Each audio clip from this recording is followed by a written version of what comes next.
तो ज़ाहिर ये लगता है कि चौधरी साहब असम्बलियाँ नहीं तोड़ना चाहते, तो इन केस वो असम्बली नहीं तोड़ते तो आपका प्लान बी क्या है?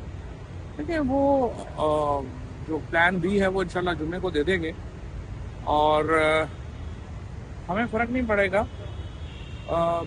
PMLQ जो है उसने फैसला करना है कि वो हमारे साथ इत्तेहाद में रहना चाहते हैं या नहीं रहना चाहते।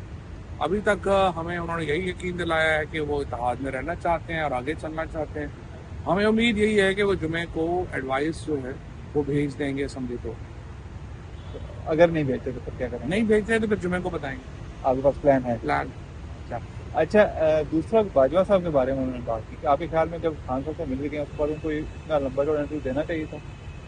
नहीं, वो तो घंटा बाद में बाजवा साहब हमारे साथ यहीं पे बैठे रहे हैं और काफ़ी अपना उन्होंने कोई ऐसी बात नहीं की है। बाद में को फ़ोन शोन उन्होंने बताया तो है कि फ़ोन शोन आ गए थे और प्रेशर आ गया था। अब जाहिर है वो एक होते हैं अपनी एक उनकी पॉलिटिक्स इमरान खान की तरह की नहीं है, वो मुख्तलिफ है।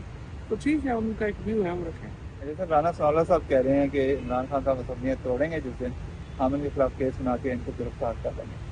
क्या वो गिरफ्तार कर सकते हैं, और अगर कर लेंगे तो आपके पास फिर क्या ऑप्शन है? पहली बात तो यह है कि राना सनाउल्लाह को आप किसने रोका है? केस तो अब भी बन सकते हैं, बनाए उन्होंने। इस वक्त इमरान खान के ऊपर मेरा ख्याल 33 केस है। तो राना साहब करें, जो कर सकते हैं वो करें।